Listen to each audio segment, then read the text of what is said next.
Hello friends, आज के video में डिस्कस करने जा रही हूँ स्टोरी द फॉर्चून टेलर को, जिसे लिखा है कैरल केपेक ने। कैरल केपेक चेकोस्लोवाकिया की नॉवलिस्ट, शॉर्ट स्टोरी राइटर और जर्नलिस्ट रहे हैं।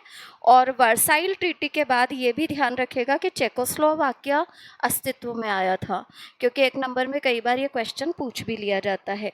एक उनका सबसे फेमस प्ले है RUR, और ये RUR जो है इसी से इंग्लिश लैंग्वेज को वर्ड रोबोट मिला था। ये चीज़ भी ज़रूर ध्यान रखिएगा, क्योंकि एक नंबर में ये क्वेश्चन भी आया हुआ है। ये जो स्टोरी है द फॉर्चून टेलर, इसमें उन्होंने ये बताया है कि मनुष्य कई योजनाएं अपने जीवन में बनाता है, काफ़ी कुछ सोच करके चलता है, परंतु वास्तविकता ये है कि भाग्य और सितारों का भी एक रोल होता है मनुष्य के जीवन में। स्टोरी के अंदर हमें मिसेज एंड मिस्टर मैक्लियरी बताए गए हैं। मिस्टर मैक्लियरी एक डिटेक्टिव इंस्पेक्टर है, जिनको कि एक ओल्ड लेडी पर शक है कि वो कार्ड टेलिंग के माध्यम से, के बहाने से, या फिर हम कहें कुछ और करती है, या जासूसी या इस तरीके का वेश्यावृत्ति, इस तरीके का कोई व्यवसाय करती है। और जर्मनी की है ये महिला, जो कि यहाँ पर आकर के रह रही है इंग्लैंड में। तो मिस्टर मैक्लियरी अपनी वाइफ मिसेस मैक्लियरी से जब ये मामला डिस्कस करते हैं, तो मिसेस मैक्लियरी कहती है कि ठीक है, चलो मैं जाकर के कुछ पता करने की कोशिश करती हूँ तुम्हारे मामले में। और मिसेस मैक्लियरी इस महिला के पास जाती हैं और इस महिला से अपना भाग्य पूछती हैं। जिस रूप में वो गई हैं वो एक यंग और अनमेरिड लड़की वाला लुक है, तो ये जो ओल्ड लेडी है वो थोड़ी सी भ्रमित हो जाती है और उसे उसकी शादी और इस तरीके के मामलों में कुछ जानकारियाँ देती है उसके भविष्य को लेकर के, कि उसकी एक अमीर नौजवान से शादी होगी और इस साल के एंड तक ये शादी हो जाएगी, और वो शादी के बाद अपने प्रेम पति के साथ बहुत दूर कहीं चली जाएगी। और उसके इस शादी के रास्ते में कोई इंस्पेक्टर टाइप इस तरीके का कोई व्यक्ति है, रोकने की कोशिश करेगा। हालांकि मिसेस मैक्लियरी ये सारी बात जाकर के जब अपने पति को बताती है, तो मिस्टर मैक्लियरी कहते हैं कि ऐसा कैसे हो सकता है। कोर्ट में निर्णय किया जाता है और ये कहा जाता है कि एक शादीशुदा औरत है मिसेस मैक्लियरी, तो पहले उनकी शादी कैसे हो सकती है। और इस तरीके से मिसेस मायर्स, जो कि ये ओल्ड लेडी हैं, फ्रेंच फॉर्चून टेलर हैं, उन्हें आदेश दिया जाता है कि झूठ के आधार पर वो जो अपनी आजीविका कमा रही हैं वो गलत है और वो इस देश के नागरिकों को धोखा दे रही है। तो उसी समय निर्णय किया जाता है कि उन्हें वापस उनके देश भेज दिया जाए। और इस प्रकार से मिसेस मायर्स बहुत हताश हो जाती हैं और कहती हैं कि ये गलत है, मैं तो फॉर्चून टेलिंग ही करती हूँ, परंतु उनकी कोई बात नहीं मानता। ये घटना होने के साल भर बाद जो जज थे, जिनका नाम बताया गया है मिस्टर केली JP, JP means justice of piece, तो ये केली जेपी जो हैं ये आते हैं मिस्टर मैक्लियरी से मिलने के लिए। मिस्टर मैक्लियरी अपने घर के गार्डन में काफ़ी सुस्त बैठे हुए हैं, और जब मिस्टर जेपी उनसे पूछते हैं कि मिसेस मैक्लियरी कहाँ हैं, तो मिस्टर केली जेपी को मिस्टर मैक्लियरी बताते हैं कि उनकी पत्नी किसी ऑस्ट्रेलियन लड़के के चक्कर में उन्हें छोड़ करके जा चुकी हैं, और शादी करके दोनों बहुत दूर कहीं मेलबोर्न वगैरह जा चुके हैं। ये बात सुन करके मिस्टर जेपी आश्चर्यचकित रह जाते हैं, और साथ ही साथ यहाँ पर कहानी भी ख़त्म होती है और हमें ये पता चल जाता है कि जो भविष्यवाणी मिसेस मायर्स ने की थी वो काफ़ी हद तक सही साबित हुई, क्योंकि मिस्टर मैक्लियरी ने बहुत कोशिश की थी उन्हें रोकने की। तो ये इंस्पेक्टर, जिसको उन्होंने भविष्यवाणी में बताया था कि रोकने की कोशिश करेगा, वो कौन निकलता है? मिस्टर मैक्लियरी निकलते हैं। इस तरीके से हमारी कहानी पूरी कंप्लीट होती है। अब देखते हैं नोट्स को, देखिएगा। Karel Capek has composed this wonderful story. Karel Capek ने लिखी है ये wonderful story the fortune teller. He is a चेक novelist, dramatist, short story writer और जर्नलिस्ट थे। He was greatly influenced by the works of H.G. Wells. ये भी ध्यान रखेगा, H.G. वेल्स के कामों से वो काफ़ी प्रभावित थे। He has written many science fantasies on the basis of his training in biology. Biology में उनकी ट्रेनिंग के बेसिस पर उन्होंने कई साइंस फैंटेसीज लिखी है। In the present story also he is depicting the human conceit. मनुष्य के अहंकार को प्रस्तुत कर रहे हैं और कमजोरियों को। He is also telling us about the role of stars in the life of man. मनुष्य के जीवन में सितारों का क्या रोल है, इसके बारे में भी हमें बता रहे हैं। To prove his idea that stars play a role in life of man, अपने विचार पर जोर देने के लिए कि सितारों का एक रोल होता है मनुष्य के जीवन में, ही टेल्स अस, वो हमें बताते हैं, अबाउट एन इंसिडेंट, एक घटना के बारे में, विच हैपेंड इन इंग्लैंड, जो कि इंग्लैंड में हुई। Because in England the decision of जजेस आर गवर्नड, क्योंकि इंग्लैंड ही वो कंट्री है जहाँ पर जज का डिसीजन जो है उसकी कंसायंस से प्रेरित होता है। कंसायंस चेतना शक्ति, सोचने की शक्ति। Note by the statute books, कानून की किताबों से नहीं। द जज इज़ अ मजिस्ट्रेट, जज एक मजिस्ट्रेट है जिसका नाम क्या है, केली जेपी, याद रखिएगा। जेपी बोले तो justice of peace. The offender was Mrs Edith Myers, offender कौन है, Mrs Edith Myers, against whom he gave judgment, जिनके खिलाफ वो अपना निर्णय देता है। Mrs Myers is leading a respectable life, Mrs Myers एक बहुत ही सम्मान्य जीवन जी रही थी, but she comes under the suspicion of detective inspector mister McLeary, पर वो मिस्टर मैक्लियरी नाम के एक डिटेक्टिव इंस्पेक्टर के संदेह के घेरे में आ जाती है। He wants to know how this woman earn so much money, वो जानना चाहता है कि औरत इतना पैसा कैसे कमाती है। That she is able to entertain, कि वो एंटरटेन कर पाती है 10 से 12 विजिटर्स को daily, 10 to 12 visitors daily. He has doubt that she is indulged in something like white slave traffic or espionage. White slave traffic या espionage में ये महिला उलझी हुई है, इस प्रकार का उसे शक है। She is doing fortune telling as declared profession, declared profession के तौर पर वो फॉर्च्यून टेलिंग कर रही है। McLeary sends his wife to get full information of her, उसकी पूरी जानकारी जुटाने के लिए मिस्टर मैक्लियरी अपनी पत्नी को भेजते हैं। Mrs McLeary dressed as a girl, Mrs McLeary एक लड़कियों के अंदाज में तैयार होती है, with scared looks on her baby like face, बच्चों जैसे अपने चेहरे पर डरे सहमे भाव लेकर के।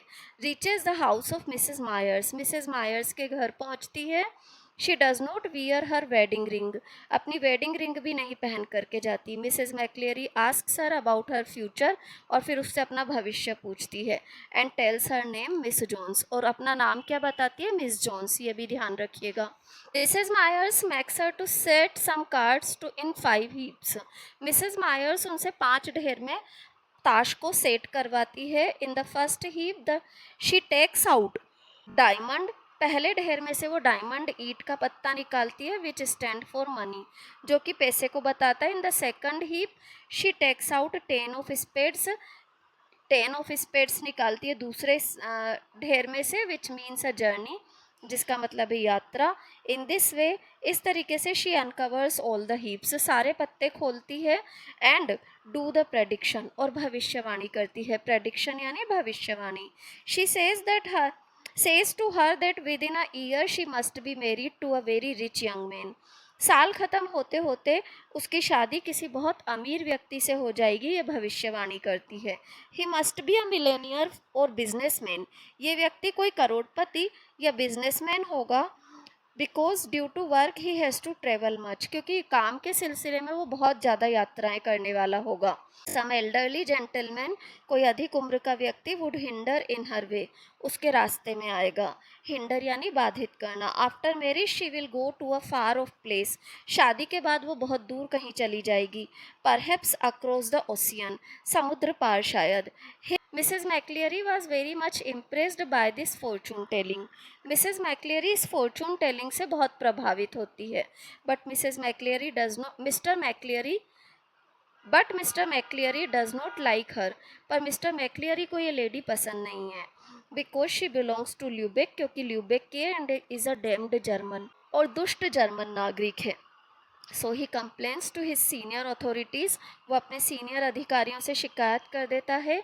Who takes this matter seriously, वो इस मामले को गंभीरता से लेते हैं। Soon Mrs Myers was summoned to court, जल्दी ही मिसेज मायर्स को कोर्ट में बुलाया जाता है, बिफोर मिस्टर केली जेपी के सामने।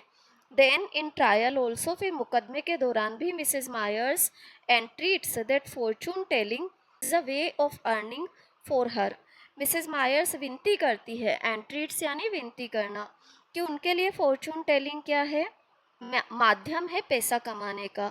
Eight such an age she can not go to music halls, क्योंकि इस उम्र में वो म्यूजिक हॉल्स जाकर के डांसिंग डांसिंग तो कर नहीं सकती। बट जज says that she doesn't read cards properly, जज कहता है कि वो कार्ड्स ढंग से नहीं पढ़ती है। Her crime is similar to that person, उनका क्राइम उस व्यक्ति के समान है हु सर्व्स एडल्ट्रेटेड फूड, जो कि सड़ा हुआ भोजन सर्व कर देता है। दो the lady says that everyone does not complaint about her, lady कहती है हालांकि कि हर कोई शिकायत नहीं करता उसकी फॉर्चून टेलिंग की, her fortune telling. She always tells them the things that they wanted to hear, वो उन्हें हमेशा वो चीज़ें बताने की कोशिश करती है जो कि वो सुनना चाहते हैं। Her fee is worth the joy and pleasure they receive of it, fortune telling करती है वो उस आनंद के इक्वल है जो कि उन्हें मिलता है। फॉर्चून टेलिंग पर जो फीस वो चार्ज करती है वो उस आनंद के इक्वल है जो उन्हें मिलता है। Mrs McLeary comes in the court as a witness against her, Mrs McLeary उनके खिलाफ कोर्ट में गवाह के तौर पर आती है। And tells the court about the fortune telling of her marriage to a very rich man, और उसकी शादी की भविष्यवाणी के बारे में बताती है कि एक अमीर व्यक्ति से उसकी शादी होगी। And she will go across the ocean, और वो समुद्र के पार जाएंगी। Mrs Myers receives a chiding from magistrate, Mrs Myers को एक फटकार मिलती है मजिस्ट्रेट से।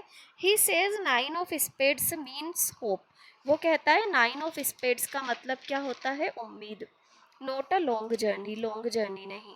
Then she was telling about this the marriage of Mrs McLeary, फिर वो कहती है कि जो शादी के बारे में बात कही थी मिसेस मैक्लियरी की, हु इज़ ऑलरेडी मैरिड, वो तो पहले से ही शादीशुदा है। Mrs Myers says that her dress and appearance beguiled her, Mrs Myers कहती है कि उनका जो व्यक्तित्व था और उनका जो ड्रेसअप था उसके कारण वो धोखा खा गई, बिगाइल्ड यानी धोखा खाना। एंड बट जज इज नॉट सेटिस्फाइड, पर जज संतुष्ट नहीं होता। And feels that she is cheating people, कि वो लोगों को चीट कर रही है, उन्हें ऐसा लगता है।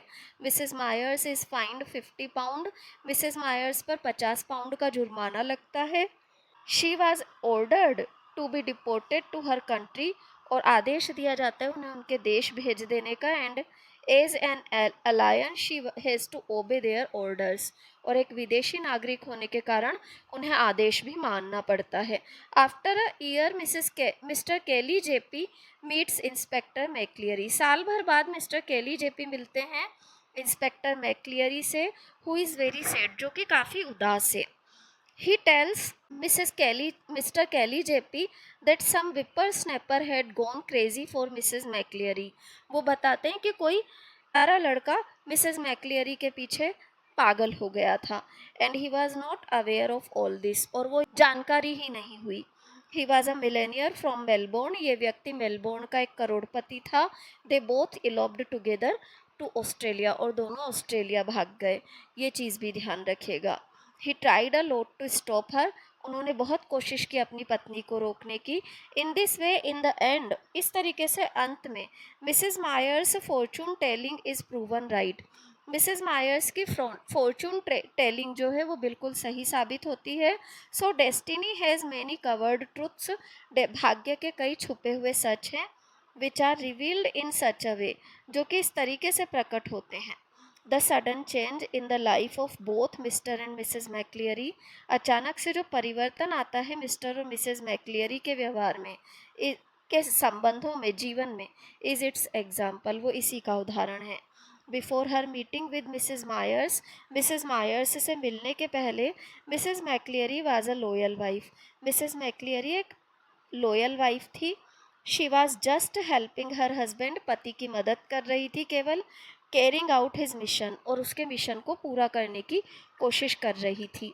बट दिस फॉर्चून टेलिंग, पर जो ये फॉर्चून टेलिंग थी मेक्स हर एम्बिशियस, उसके कारण वो महत्वाकांक्षी हो गई। एंड चेंजेस हर थिंकिंग, और उसकी थिंकिंग ही बदल गई। This is the reason that she deserts her husband, यही कारण है कि वो अपने पति को धोखा देती है। This fortune telling makes at sit on the top of the world, Mrs McLeary तो दुनिया की सबसे ऊंचाई पर जाकर के बैठ जाती हैं। मिस्टर मैक्लियरी इज कम्प्लीटली डिस्ट्रॉयड, और मिस्टर मैक्लियरी पूरी तरह से नष्ट हो जाते हैं। इन this way destiny destroys the life of one completely, और इस तरीके से भाग्य क्या करता है, एक का जीवन तो नष्ट कर देता है और दूसरे का one and makes the life of other, और दूसरे की ज़िंदगी बना देता है। यहाँ पर हमारे इस स्टोरी के नोट्स कंप्लीट होते हैं। इसके बाद भी अगर कोई कन्फ्यूज़न है तो कमेंट बॉक्स में कमेंट डालिए। वीडियो अच्छा लगा हो तो चैनल को लाइक, सब्सक्राइब और शेयर ज़रूर करें। Thank you everyone.